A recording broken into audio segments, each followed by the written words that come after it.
Let me ask you to assess President Biden's handling of this crisis. President's latest move with NATO allies was to order a forward deployment of 3,000 American troops, some from Germany, some coming from the U.S., to frontline NATO countries. That's the latest in a series of what have been fairly tough-minded responses.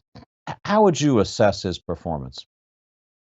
Well, the first part of his performance is to engage on a diplomatic front and to sit down and talk with Putin or his emissaries and to understand what they say they want.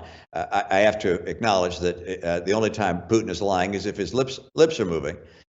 So you have to take whatever is being said at these diplomatic meetings with a very large grain of salt. Nonetheless, Secretary Blinken and other members of the administration have done a dutiful job negotiating with the Russians, but also a heroic job linking with our allies and making sure that Russia understands it's not just the U.S., but it's all of us that have come together.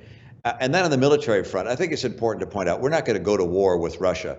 We're not going to enter into a battle. I mean, sending over 3,000 or 5,000 or 10,000 troops is not going to be in any way sufficient to go into war with a superpower or a major power, Russia, on their continent. That's not going to happen.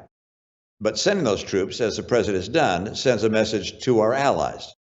It says to our allies, we care. We are there for you. We are there for NATO. This is important to us. That's what it does. It also sends a message to Russia that we are united as NATO and that we will stand with our NATO allies. And we will stand by the commitments we've made to NATO.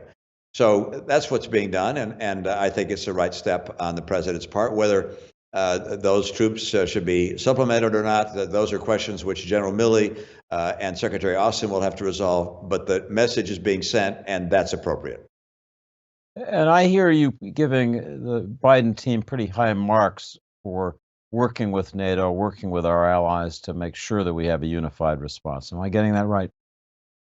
Yeah, you do get that right. And you know, there's a perception, I think, that a lot of us have that are a little older that somehow what America wants, we ought to be able just to ask for and everybody will fall in line. But the world is different than it was in the 1960s. In 1960, the U.S. was responsible for 40% of the economy of the entire world. 40%. Today, it's 24%. And for us to have the capacity to, if you will, get nations like Russia and China to abide by the rules of the international order, we really do need to link arms with other economies in the world. And whether those are economies in the East or whether they're economies in Europe or Latin America, it is important for us to have a collaborative response. And so whether you're concerned about Russia or concerned about China or any other malevolent actor, it's important for us to be aligned with our friends because that gives us more clout and makes it more likely that people will take what we have to say more seriously.